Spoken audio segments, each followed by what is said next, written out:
everyone, and welcome to Chatty AF, the Anime Feminist podcast. My name's Amelia. I'm the editor-in-chief of Anime Feminist, and I'm joined today by Vrai Kaiser, who is fresh off a 10-week mammoth Fushigi Yugi Watchalong. I was going to take a week off. I'm sorry, but it's worth it because we're joined by very special guest, Miranda Sanchez from IGN. Wow. So if you guys would like to introduce yourselves. Yeah, hi, I'm Vrai. I'm an editor and contributor for Anime Feminist, and I write for a bunch of other places. You can find me on Twitter at WriterVry, where I post the things I do, and co-hosting the other podcast I co-host at TrashPod. Very nice. Hi, yeah, I'm Miranda. I'm from IGN. I'm an editor there, and I kind of run a lot of our anime content, so if anything goes up with anime, usually I had something to do with it, but not always. Yeah, most times. Nice. But, So that thing you hated was not Miranda, basically. yeah, that wasn't me. The bad thing, that wasn't me. Yeah, so this is my second time on the show. Last time I was back to talk about freelancing, which that offer always stands. If you have a good headline and a pitch, send it to me. Anyway, yeah, super happy to be back. Thank you so much for coming to us. We've had a bit of a technical difficulties day today, Yeah. so really appreciate you making the effort to stick Yeah, of with course. it and join us anyway. I've been looking forward to this for a while. Yeah, me too. So what we're doing today is we're starting a new watch along, and the series that we're doing is Kill la Kill. Now, watch along is where we watch 6 episodes or thereabouts of a series at a time, with a mix of people who have never seen it and at least one person who has seen it and likes it and can talk about it in detail. And we look at those 6 episodes at a time without referring to what's to come, and just see what we can pull out of it to talk about from a feminist perspective. Kill la Kill is probably the most requested watch along I think we've had since we started. It's been like, when are you doing Kill la Kill? You should talk about Kill la Kill. To the point that I kind of didn't want to. But it is essential. The reason being, I think, because it comes from 2 ends of a spectrum. Either people say Kill la Kill is the worst thing ever, it's the most anti-feminist show I've ever seen and I cannot stand it. Or people say, no, you have to watch it because actually it's really subversively feminist and therefore you have to see it as a feminist podcast. You should talk about this. And there's no in between. There's absolutely no in between. People that feel really strongly about it from either side. So we've got Miranda here who loves Kill la Kill. I was so grateful to find a woman who loves Kill la Kill and was willing to be on the podcast. It's my favorite. So And it's kind of a weird place to be. Favorite? Yeah, it's my favorite anime. So it's kind of a weird place to be. Like, personal favorite, like, of course, there are better anime out there. But as for me, someone who very much enjoys this, it's very special to me. Okay, well, let's talk about that. How did you first encounter Kill la Kill before this? How long ago So was it? I actually watched it when it aired. And yeah, I was a few episodes behind my friends. I used to talk with 2 guys on Twitter, and we're still like really good friends. And I'd kind of get a lot of my anime recommendations from them. I was just getting into, I guess, the seasonal watch flow. Like, I kind of was new to that. And they had watched a few episodes. I'd see them tweeting about it, and like how much they loved it. And I started watching it, and I did not love it. I was just like, I don't know if I want to watch this. Like, what do you guys, why? Just because it is, the first few episodes, it's just like, it's a lot. It's a lot, it's pretty gratuitous with its fan service. And so I kind of stuck with it because they were, like I said, quite a few episodes ahead. And they're like, well, I mean, if you don't like that, that's fine. Like, maybe don't watch the rest. And I was like, no, you guys are like really into it. And I admire, especially one of the guys' opinions on anime. So I was like, okay, if you're down with this, then it's worth sticking through. And it was, because I love it. So, yeah. And then we... I find that really encouraging. Yeah, we ended up watching the whole thing together, and like we all Skyped each other for the last episode and watched it together. So, it's really nice. Okay. So, Right, how was it for you? Because I remember you saying you'd started watching it and stopped. I am in an interesting place with Kill la Kill because I did not watch it when it was airing. I was vaguely... aware that it was happening because everybody was super into it, but I was over in my corner watching Samurai Flamenco, meaning that when both finales aired on the same day, I heard a lot about Kill la Kill. A lot. A lot. Which means I also heard all the discourse about the finale of Kill la Kill. A lot. So I ended up trying to give it a shot, and I was watching it with a friend who was really hard to pin down to watch anime with, so I ended up kind of petering off and only watching like the first 4 episodes and kind of skimming the last episode because people wouldn't stop coming and talking to me about it. Oh no. Yep. So all I knew coming into Kill la Kill is that for this watch along is that I am vaguely familiar with. We've now surpassed what I had watched before, and also I am now a Ryu Mako stan out of spite. We will come back to that. I have feelings about Mako. But my exposure to Kill la Kill was actually really minimal. So it came out during my 10-year gap from any anime whatsoever. It came out while I assumed that you could only still buy anime on DVD. And then when I came back to it, it was there on Netflix. And I was like, okay, I could watch this, but I'm very bad at prioritizing things. I was like, oh, maybe I'll get around to it at some point. It's anime. I like anime. I'll watch it. And then I started hearing about Kill la Kill and seeing images. And I was like, this probably isn't for me. So I'm going to just leave it. And then I started running a feminist anime website, and everyone told me I had to watch it. Or people told me I should never watch it because I would definitely hate it. I've been being told to watch Kill la Kill for like the last 2 years or something. And it's got to a point where I knew that if I was going to watch it, I had to do something with that. So here we are. Hooray. And I'm just like very apprehensive to recommend this to anybody. Like, honestly, I am. I mean, it's a lot, as we've said before. So I'm excited that you're doing this to kind of give a different kind of perspective on the show. Yeah, I mean, it's important to me as well to not just look at what can you criticize, what is anti-feminist, etc., because people pull feminist messages from all kinds of source material, and I absolutely recognize that. So I am trying to, like, while I'm watching, I'm actively thinking, what do I like? What is positive? What is good about this? Why have people been recommending it to me? So I'm hoping that by the end of the series, I really understand where both ends of that spectrum, where both of these sets of strong opinions come from. I just really want to get an understanding of that. So, yeah, the first 6 episodes, perhaps not the greatest place to start, though. I think while I was preparing for this watch along, I made a tweet that Kill la Kill is the novelty potato chip flavor of anime, and that you buy. That was a very good tweet. You get one because it looks interesting and very different from everything else, and it's very fun for the first few bites, and then you realize you still have a whole bag of chips. And you made some comment in our Anafem group chat about how it's like popcorn except teriyaki flavored, and you have a whole box of it to get through. I thought that was really accurate. So it was an experience, but I want to start by looking at the positives, because there was stuff that I really liked about this. I mean, it's the visual style of it instantly just like smacks you in the face and says this is something different and interesting and rich. And I actually found it really hard for once switching between reading the subtitles and taking in what was on screen. I had to like rewind a few times so that I could get the full impact of what they were presenting to me, which I find is great. I really enjoy that kind of thing. So love the visuals, and I really like the fact that they have these kind of strong protagonists and antagonists who have these kind of powerful, distinct personalities.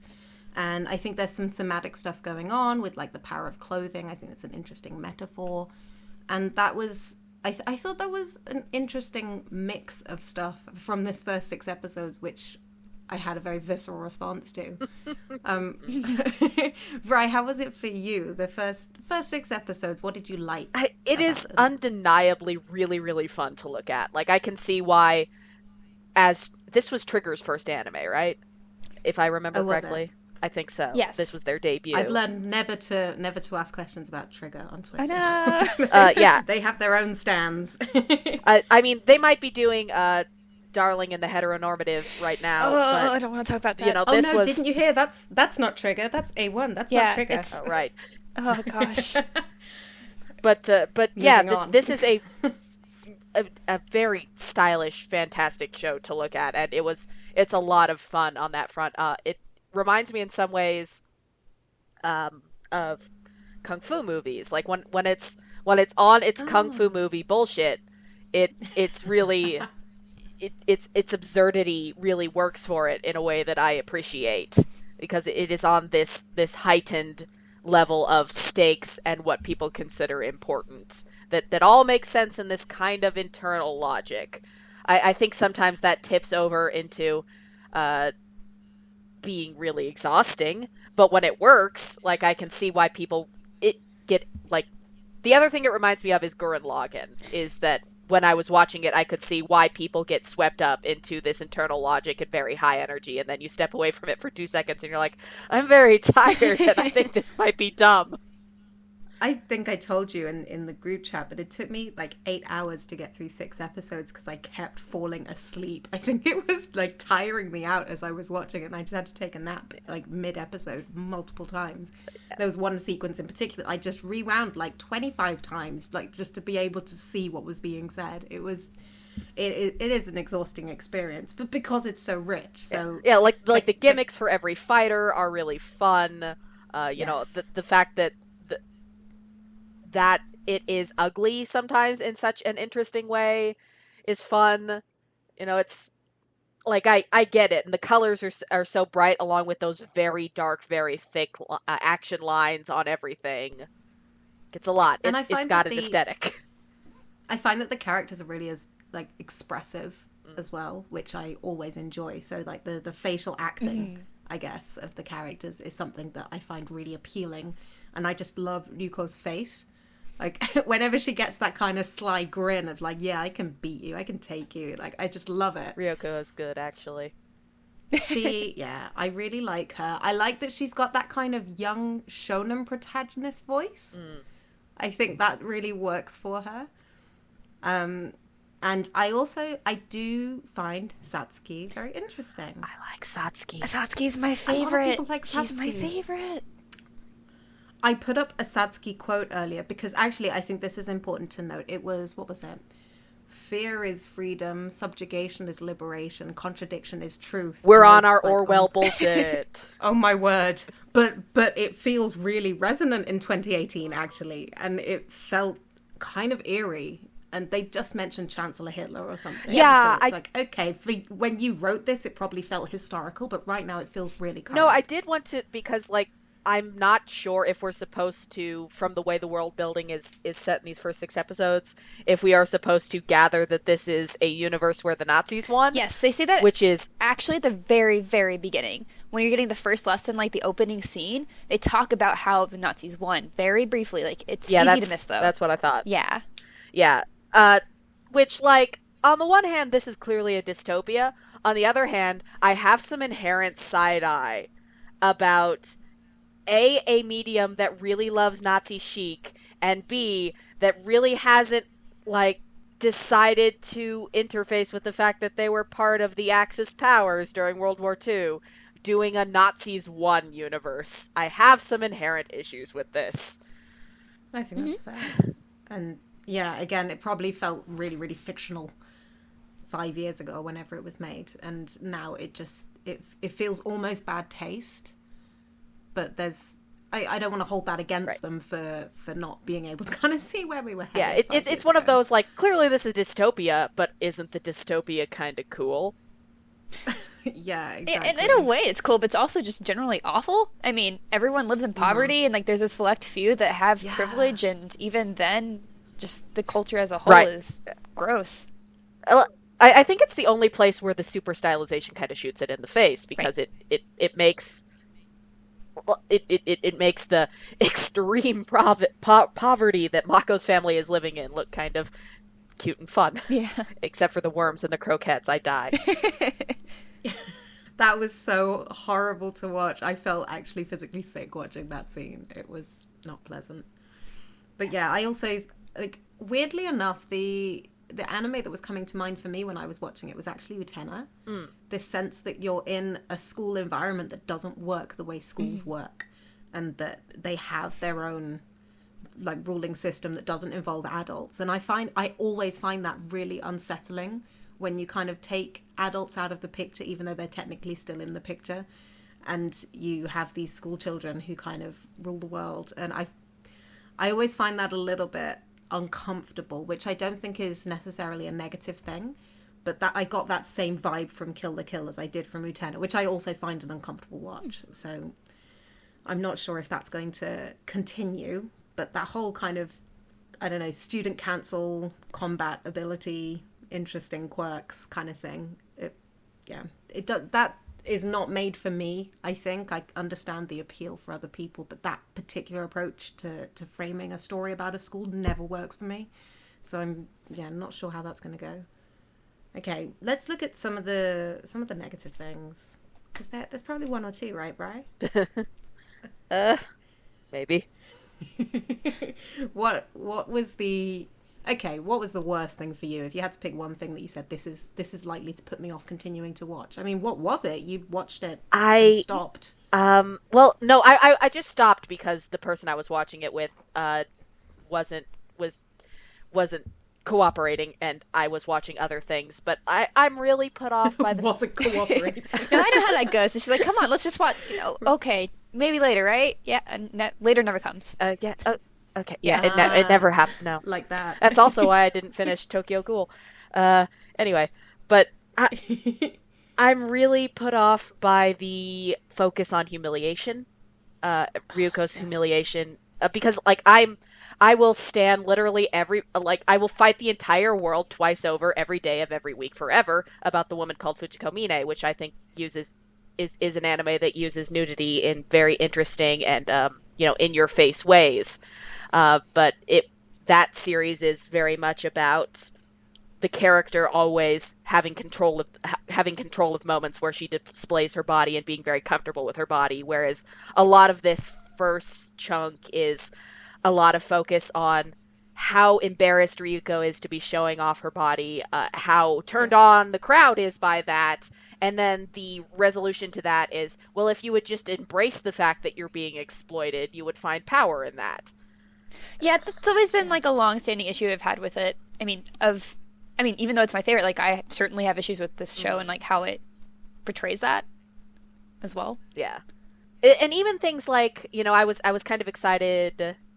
I think the issue we're going to have to talk about in more detail is the fact that this series just does, like a lot of people who are really championing this series talk about how the dudes also get naked, but that's not a justification. It's just not a show. Yeah, and it's not the same. Yeah, well, and also it just does not treat nudity the same. Like I was kind of excited during the tennis match episode where she flies off at the end because she's lost and her clothes are gone, and it's whatever, and like she is also a comedy barely sketched in naked figure, and I was like, oh, okay, that's fine. But then you have in the background like lots of dudes staring at her helpless, naked, unconscious body, and I'm like, oh, that's not fine. That was not okay. I really didn't like that. And yeah, it doesn't treat nudity in the same way. So they have this transformation sequence with the guy whose name I can't remember. It's like Saganuma, something like that. But when you have Ryuko or Satsuki, their transformation sequences, every single time I'm like, why are your breasts flapping around? That is not how breasts work. That is not how flapping works. It is just every single time my eye is drawn to it and I'm so repelled. Now, if they were treating nudity exactly identically, the guy's penis would be flapping everywhere. And that does not happen. But you know how life goes. Sequence. There's never a penis. They don't exist. That is the way life goes. And he just, at the end of it, he gets this suit that puts so many layers on him, he doesn't even look human anymore. Like, that is not equivalent at all. So there's just kind of lightly touching on that, like that happens a lot, but not just, I think the only people who are excluded from that group of like with their suits being like overdone is Satsuki and Ryuko because of maybe the specialty of their suit, and I think there's something to talk about that later, but just to keep that in mind maybe. Okay. Right, because they're very clearly drawn as foils and junk. Mm-hmm. And also they're the only ones with Kamui at this point. Yes. And one of the issues I had, actually, was that it's like, okay, I'm going into this. I must reluctantly accept the premise that this is the way these two superpowered people fight, is they show a lot of underboob, they show a lot of butt cheek. That's the way it goes. But Mako has been treated appallingly in these 6 episodes. She's like an innocent character. I don't particularly like her, but she is Do we have to No, it's fine. understand? No, I mean, Sorry. that's the thing. Is like, even this is my favorite. Like, I totally understand people don't like it. Like, that's fine. I'm just interested to see what you dislike or what you dislike about certain characters. But Mako-chan's a good girlfriend. Sorry, go ahead. She's a good girlfriend who support. Okay, I'm going to be the controversial one here and say I cannot. I don't like Mako. She comes across as like comedic airhead character put together to be amusing, and that's it. I don't get anything else, and that I get that serves a purpose, and some people like that, and it's just never worked for me. So it's just one of those things. That kind of character does not work for me. No, I can understand where you're coming from. I find some of the editing on her speeches to be a little bit. I think it's jarring and doesn't land sometimes. But as a character, I feel she is sincere enough that I find it endearing. Yes, I agree. That's pretty much where I land on her. Like her, yeah, she's meant to be like a little bit of comedy and like kind of lift things up whenever things get a little weird and dark, especially for Ryuko, and she's dealing all this stuff with her family, and her constant positivity doesn't annoy me like some characters do in other shows, just because she has a little bit more depth to her beyond that positivity, and she gets a lot more time later as well, so I don't want to talk about that, but Okay. I do want her father and brother to die horribly, and I want to watch. Can we talk They can about burn her in hell. father for a second? Because our introduction to him is him humping Ryuko while she's unconscious. That is just the worst way to introduce a positive comedy character. And I was honestly shocked. I haven't seen something like that in a while. It's really bad and uncomfortable. Like, the amount of sexual menace just around Ryuko's entire being at every second of every day is super, it's draining at a certain point. And like, that certain point was his introduction for me. As soon as I saw that, I would have shut that down. I would have walked away. If we didn't have a watch-along booked in, I would have been like, guys, no, there is no reason for me to put myself through this. It was horrendous. It just felt so uncomfortable. And he's presented, the first thing we get is this deep breathing shadow looming over her. That's his introduction. Why is that okay as a source of comedy? It's not. And her brother the answer. It is really not. Her brother I have a little more time for, I think. But that might be because I thought he was a girl for a really long time. So I just thought, tomboy character, cool. So I'm going to have to revisit, since the nosebleed at seeing her panties joke 3-beat. Rule of threes. It's funny. Rule of threes. It's hilarious. Nosebleeding dogs, because dogs are dudes, right? It was, that whole episode actually felt really tonally off for me. Episode 4, where it's like the no late day. Yeah, that's... And it was just pure, like, boob yeah, there's some episodes that do feel like out of line with everything else, and that is one of them for sure. Yeah, it's just one of those like, this show never stops, and I think like either you can roll with that or you can't. But that episode crosses into the realm of being, shall we say, zany, in a way that becomes very grating, very quick, and there is never a moment to breathe between jokes, and that is dire.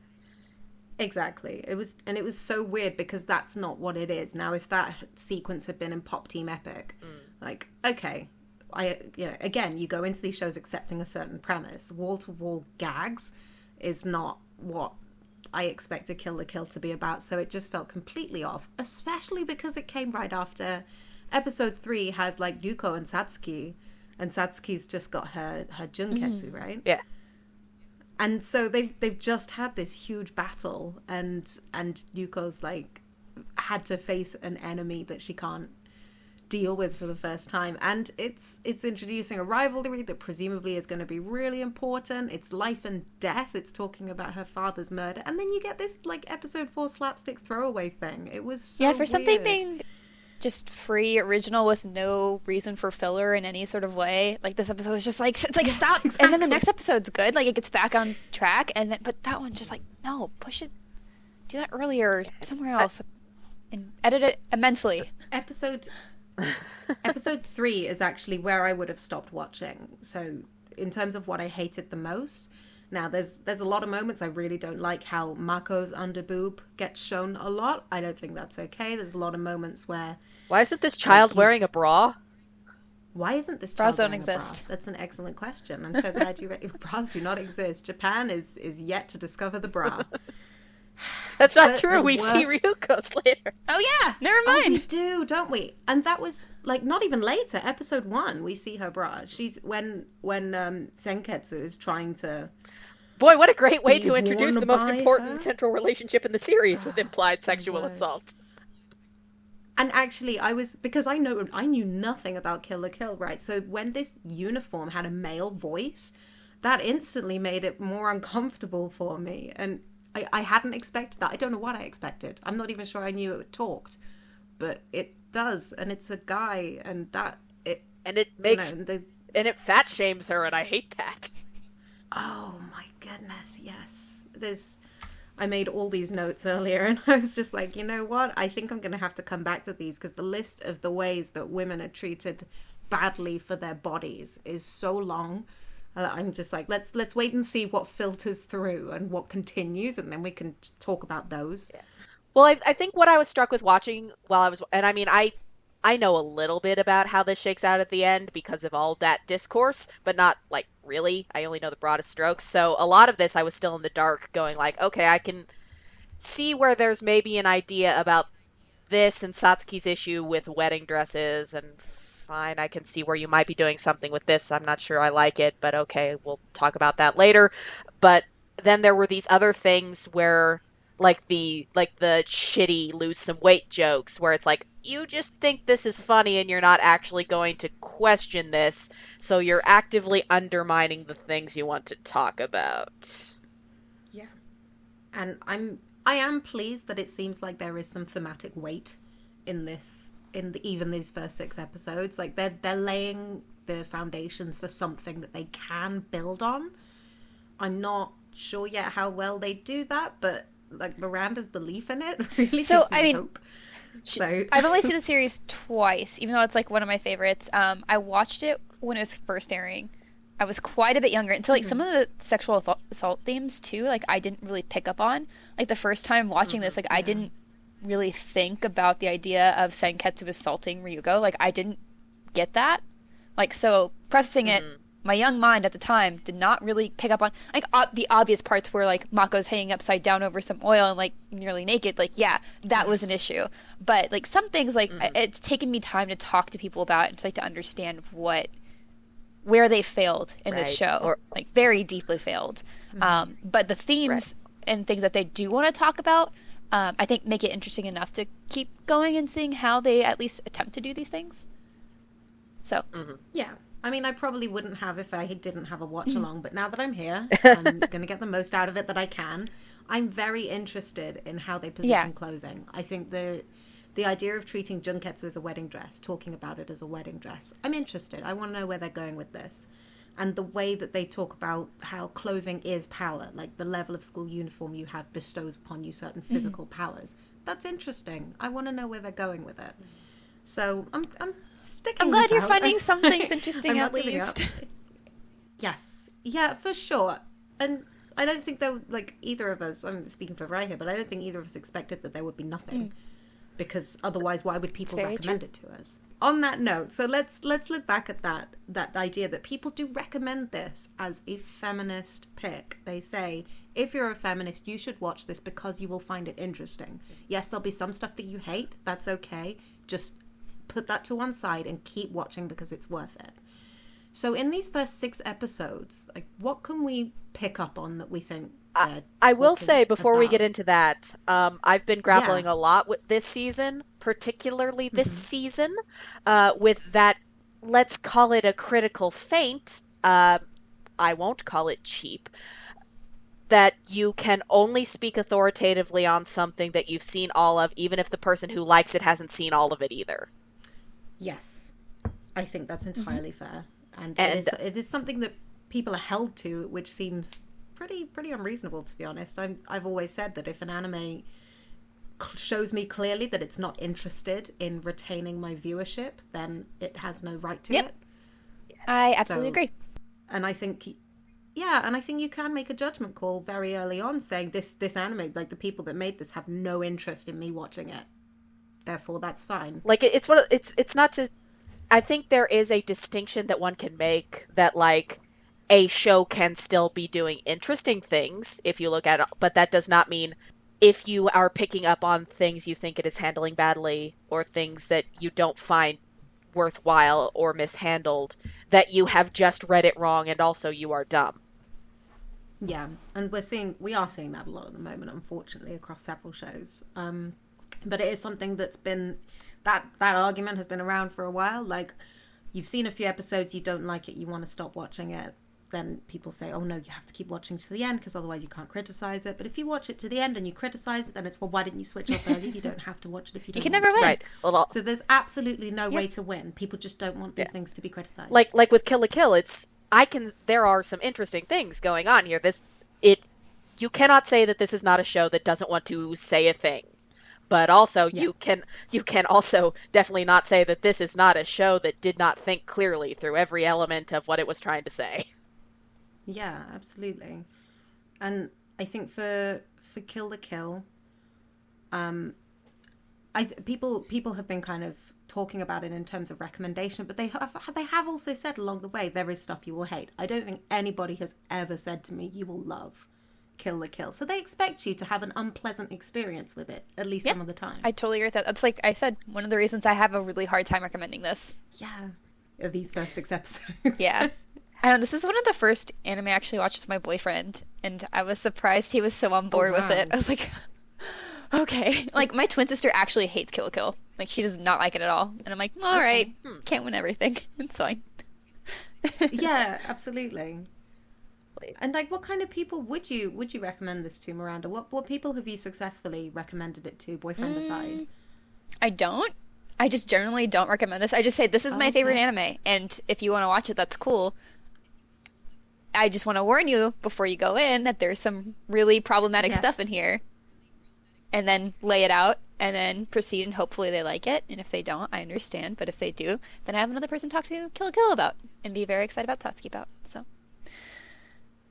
Yeah, I mean, Vrai, this is pretty much your brand, right? It's like, you watch these things that you love and you see value in, and you share it with people in such a way as they understand that it's a mixed bag. Yeah, I like, as somebody who likes a lot of trash and watches a lot of horror specifically, I believe really strongly in being upfront about the parts of the thing you love that are shitty, but also, start with, oh yeah, no, I get it that there is some shit here. Also, there is this interesting thing if you're down with the shit. Yeah, I mean, like, there's a lot of strength in that too, right? I feel like a problem with the community as a whole is just that people don't like to admit when there's a problem with their favorite thing. And, like, that's fine. Like, acknowledge that. Like, that means you really know the show, or at least understand, like, what you're trying to talk about. And it's okay if there's problems. You can still like things that have problems, but as long as you're aware of them and, like, why it's bad, then that's fine. It's, like, the only thing I find it kind of intellectually dishonest when people try to say that problematic things are not problematic, actually. Yeah. But I have a lot of respect for people who like who like this stuff and are very open about this shit. But also, I like this other, because, like, y'all, I read a lot of Anne Rice. We've been talking a lot about Anne Rice recently. I think it's something that actually Team Anifem is pretty good for, because we all have really different tastes. I don't think Ryan and I have ever had a favorite anime in common, ever. Nope. And that's often the way through the team, is we have really different preferences. And we don't find it that hard to just acknowledge when something we like is not good at a thing and does not do a good job of presenting something problematic in a nuanced or sensitive way. And it's really hard to go from that bubble to the rest of the internet, where that level of discussion does exist, but you have to look for the pockets, and you have to look for the people you can trust to hold those conversations with. So it can be a bit jarring sometimes. In terms of... Oh, sorry, go ahead. Oh, no, I was just going to steer us back to... I bet there are some really interesting Marxist readings of this show, aren't there? Because even in these early episodes, there's a lot about, like, explicitly pointing out that the uniforms come from military uniforms, and, the brief glimpse of Satsuki's mother in this larger, in this larger company creation mold, and like, the idea of the creation of a thing to subjugate the worker who is the student here, and like there's all right, you have some stuff about class going on here. All right, kill a kill. Which is quite interesting coming from Japan. Because Japan, like there are famously surveys where the majority of Japanese people consider themselves middle class, but they're, you know, don't take people's self-identifications as like gospel here. So there absolutely is an element of class in Japanese society, but it is not framed in the way that Kill la Kill frames it in general. And I think that is interesting. Like, we're quite used to seeing stuff like the Hunger Games, you know, that kind of dystopia that is much more blatant about these kinds of themes than we do properties coming from Japan. So I am interested to see what they do with that. In terms of what you would recommend at this point, Vrai, what would you pick out that you could recommend to somebody on a feminist level at this stage, these first 6 episodes? The thing is that if we are just talking about these 6 episodes, it's all potential and not a lot of payoff. Okay. Because what payoff would you say that is? Well, that's the thing, is that like the only mini arc that's really resolved is Ryuko coming to terms with wearing senketsu, which, like I said before, is very, well, just accept that you're being exploited, and then you'll find power in it. Don't question the system of exploitation. That would be dumb, and then we wouldn't get to see your ass crack. So, I do think nudist beach is interesting. That's the one. I still don't think it's quite equivalent, but that is the one instance where it's like, all right, you are framing a male body in a sexual way, in a way that would appeal to people who like male bodies. And I did think that moment was quite funny as well. Like, I don't care for amusing. Even playing it as a joke, him hitting on Ryuko. I don't care for that. Nope. Nope. But like, the stripper scenes are really funny. Like, I'll give it that. They're funny. And that, again, actually reminded me of Utena, where you've got these full sequences of posing young Bishonen, right? Uh-huh. And that, it felt like a little bit of a callback, or maybe a tribute in some way. And I'm not quite sure yet what they're saying with him. Is it just a gag, or is it an attempt to balance out the nudity on the female side? Is it... I don't know. I genuinely don't know yet. But yeah, it's interesting to see where they're going to go with it. Yeah, I think for me, probably the area of biggest promise, you know, I'm always drawn to character dynamics, and Satsuki and Ryuko is fascinating. I don't know where that's going, and I want to. So I like that Ryuko is not... She's not what I would have expected from the protagonist of Kill la Kill, actually. I was surprised when she showed up, and she's this kind of delinquent style, and she does have this kind of boyish voice.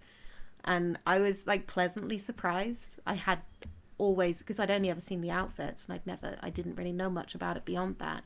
And she has so much personality. It's so rare to see that in anime too. And like a female lead that's just like a punk. Yeah. It's like, when does that happen? Yes, it was great. It's awesome. I really like it. It's very good. Ryuko is good. But then on the other hand, you've got Satsuki, who is also good. She's got this... Best. She's very good. And she's established leadership in a way that's... Like, it seems like she beat her way there through combat, which is, like, not what I would have expected. And now she's built up this, like, hierarchy around her.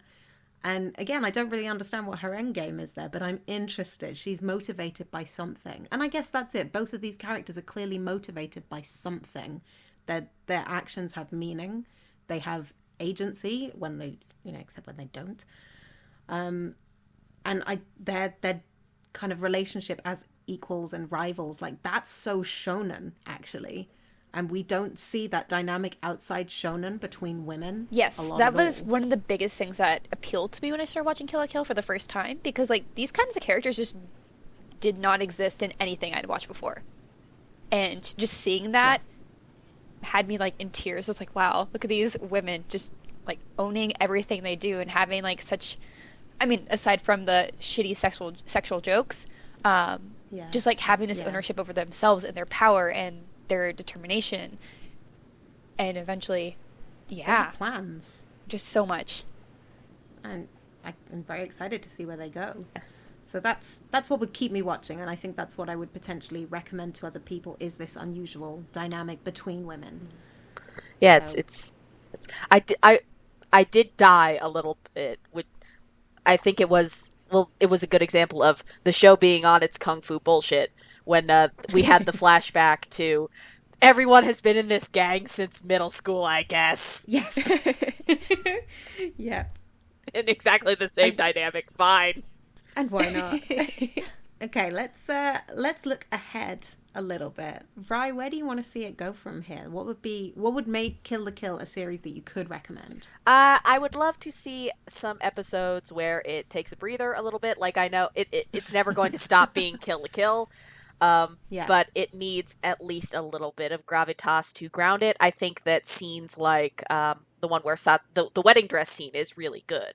Like, that is a quiet moment with weight that really makes you buy into the rules of this world and why it's important to these characters beyond just like action, action, action, gag, gag, gag, tits, tits, tits. And I think Kill la Kill needs a few more moments like that if it's going to endear me to these characters. I like Gamagori. I know enough to know that is fandom's moe boy. Oh, really? I found his straightforward. That was the only scene in episode 4 that I liked was him and Mako having Mako. that quiet moment of mutual respect. You should sleep It in was pajamas. really You'll good. catch a cold. I really like that was Gamagori. pretty cute. He's a good one. He's weird. He seems like the Kuwabara of the series a little bit, which I can roll with. Yeah.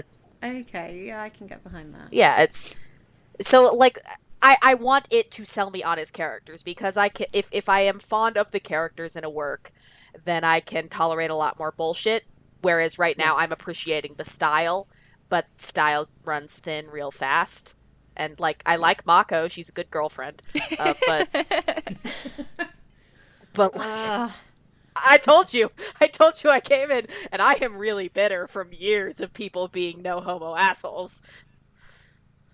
Is that part of the discourse? A lot of people, there is a lot of no homo, just friends business up in here. Within Kill la Kill? Uh-huh. Yeah, I don't want to talk about it. It's like I need to hold my tongue. Okay. I have so many things to say. Okay. I mean, Mako literally carries a scissor. I just assumed that there was something there.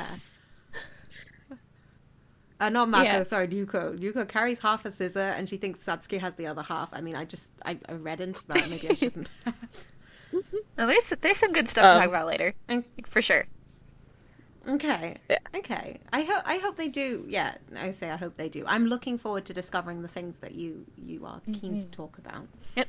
Definitely. Yeah, I think it's probably the same for me actually. It's always about character dynamics for me. I want to see some kind of arc. I want to see. It's probably not going to come as much from Ryuko. I don't really. I don't know. Like she's very kind of typical shonen protagonist, right? It's the growth that you get. Sorry, go ahead. Oh no, so she's also very like. There's no way that those Utena references aren't on purpose. So there's definitely going to be a moment at the end of the first half where she loses her brash confidence in fighting the way that she's done and has to reassess things and what she needs and such not. Intriguing. Yeah, I'd be quite interested to see that though, because she's so confident, and recently especially she's been like in all 6 episodes. She's kind of said, if I have Senketsu, then I can do this. If I have Senketsu, then I can take anyone, basically. And like, okay, she's lost a fight or two, but she's always kind of expected that she can win. She just has to, I don't know, do something extra to get there. Whereas the idea of her losing that hope completely, like that's interesting. That's character. That's something that I'd actually be engaged in. I'm really excited for you guys to watch these next 6 episodes. I'm just looking over stuff. I think those gags, like some of the dumb gags still exist, but lesser, very much lesser. Like those take those backseat because they're trying to make way for the actual serious stuff they're trying to talk about in the show. So I hope you'll like these next 6 episodes a lot more. I hope so. Yeah, I really do. I mean, I made it through a Berserk watch along, and it took until like the third watch along episode for me to go, oh, okay, I get it now. So, if I can make it through 12 episodes of New Berserk. I'm sorry. I'm sorry, there was no new Berserk. There is only Golden Age, and Griffith is the protagonist. That's fair. I'm not even going to fight that. Yeah, so I expect that this will pay off. I do. I genuinely do. We've been recommended it so much and so strongly, and by people that I trust and I like and who I know are kind of aligned with my taste. So there's something there. They just haven't front loaded it, and that's okay. I don't think that's in any anime's best interests. I don't think you should save your what makes your series special for episode 7 onwards. But I can get it, and I think they've introduced enough that I can see that there's potential. There was a moment in episode 3 when, actually it was when Satsuki and Ryuko were fighting, and it just felt like pure titillation. It didn't feel like the costume served any purpose. It didn't feel like there was any reason for this series to exist except to put these girls in uncomfortable costumes and humiliating situations. And that was hard, but I pushed through that, and I really liked the episode with Sagenuma. I can't remember his name. I really liked that episode where it kind of raised the question of him changing himself to suit his costume more. So, okay, this is a question of the relationship between bodies and clothing, and it's not just going to be about the women, it is going to be about the men as well. Okay, I can. Oh, yes, with Nagayama. Yeah, he gets. I think. Never mind. I'm sorry. I know. I just want to say so many things, and I'm like, stop. Stay strong. Stay strong. I've been next time. Next time we'll have a lot more to say, but continue. I will say, on the subject of Junketsu, that was one moment where I think I got a glimpse of what the series is. Like the very specific scene where where Ryuko's trying to shame her about it, and Satsuki comes back at her with no, this is part of my way to achieve status and power and my goals, so I'm still pure. And the very complicated thing there of I think it's saying no, she shouldn't be ashamed that she's wearing revealing clothing, yay feminism, but it missed the very obvious point of maybe we should talk about the bullshit expectations that women are, that there is such a thing as a pure versus unpure woman. No? Okay, but come back. Okay, this is just what we're doing. See, I'm assuming we're going to get to that. The name Junketsu and the wedding dress name label on it, they're doing something with that, I'm sure of it. But for the moment, I think you're absolutely right. I think they did show their hand a little bit there. And what really got to me was when Satsuki was like, if you're going to be bothered about such trivial things, then you don't deserve what you're wearing, or something like that. She's like, you don't deserve power. If you're going to be bothered by something as trivial as being physically exposed in this way. And I thought that felt really wrong-headed to me. That felt really... And it's interesting because it would be one thing if, I think it would still be an issue that would need to be talked about because nothing exists in a vacuum, and it still has to be talked about in terms of real world violence that women experience, depending on how they choose to or display or not their bodies, or all femme folks generally. I mean, that's the narrative, right? Yeah. Right. But this fact that the sexual menace exists in this show, there are constantly crowds of people, crowds of dudes who are leering or trying to touch or trying to assault these women. It's not like this isn't a Battle Maiden show where it's all women all the time and nobody is in any danger from wearing these very revealing outfits. The sexual menace is real and it is constant, and we are not addressing it. It felt like the show making excuses for itself, and I didn't like that. It felt like it was saying, if you, viewer, are bothered by this, you should get over that, because that's not the point. It's like, well, no, maybe you don't get to choose what the point is. Maybe you don't get to choose how I interpret this, actually. So I had a real kind of knee-jerk response to that moment. I didn't like it at all. The idea that if Ryuko takes issue, or she sees the clothing as something negative, then that's her problem and she should get over it. No, not okay with that. So we're getting near the end now, but I just want to ask Miranda, like, has anything in our discussion today surprised you, or is it pretty much how you thought the first 6 episode discussion was going to go? No, it's like pretty much exactly what I expected, and barely so. Yeah. So, I'm mostly just happy that you guys are picking up on themes that you're excited to see going forward. That's kind of the biggest thing for me. I'm just like, yay, you're liking things. You're liking things about it. Also, just generally happy to talk more about Ryuko and Satsuki's relationship and like how that kind of moves on in the future. Generally, like these first 6 episodes, they're hard because it's like, if you look at the show in like 6 episodes bunches, like there's very obvious things that happen and turning points and shifts in like direction. And so this next shift, I hope you guys get a lot more out of that than what happened with these previous 6 episodes, which are obviously a little bit more like not impressive.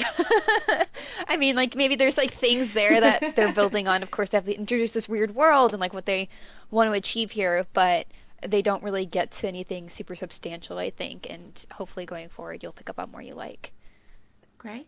I'm looking forward to it. I am not sure that at the end of the day I will like Kill la Kill, but I definitely think that it is interesting, and, you know, I see why it is talked about. I am glad we're talking about it now when the discourse has died, so that we can have an interesting discussion about this flawed series that wants to say some things without 8 million people jumping down our throats with their piping hot takes. But give it time, Vrai. Give it time. We haven't even put the episode out yet. God. But like, I do see why people want to talk about Kill la Kill. Like, I get it. Yeah. There are interesting things. It has ambition. It is not just thinly slapped on faux philosophy as an excuse to show us titties, and I have seen those shows too. And that's actually what I thought this show was. So I've been somewhat pleasantly surprised in that it does seem to have actual thematic grounding rather than be kind of peppering philosophical word salad over the top. That's out now by maybe the same studio. Which shall remain nameless. That is great. No, not the same studio, because we love Trigger. Oh, no, take one. Say one. It's, yeah. I mean, like, in that sense, I have been pleasantly surprised. I think they actually, as you said, right, like, you can't say the show isn't trying to say a thing. But yeah, we can talk about whether it successfully executes what it's saying versus its other content, but we cannot say that it is not sincerely trying to say a thing and like wrap its content around this central idea that it wants to say. Which honestly isn't a bad start. And I put up earlier on, I started watching, and I forgot the golden rule of these things is don't mention it on Twitter at all, because people will kind of like, it's likely the kinds of shows that we pick for watch-alongs are the ones that inspire discussion, are the ones that people really want us to talk about, and they really want to engage with us on these conversations. And I forgot that, so I put up that Satsuki quote from the very first episode opening of the Fear is Freedom, Subjugation is Liberation, Contradiction is Truth. And instantly I had 2 of my followers jumping in saying, oh, well, I think that really relates to these themes. And they kind of started a back and forth. And I had to say, guys, please untag me. I need to go in with like no concept whatsoever of what's coming. But the fact that just referencing one thing out of the opening with like no extra comment, I think I just said too real. And that sparked it seemed like an interesting discussion. I just didn't want to be part of it at this stage. I think that's really telling. There's not a lot of anime that do that, I think, that inspire that sort of discussion every time. And every time we mention Kill la Kill in any context, it has that response from people. But Amelia, is Kill la Kill feminist?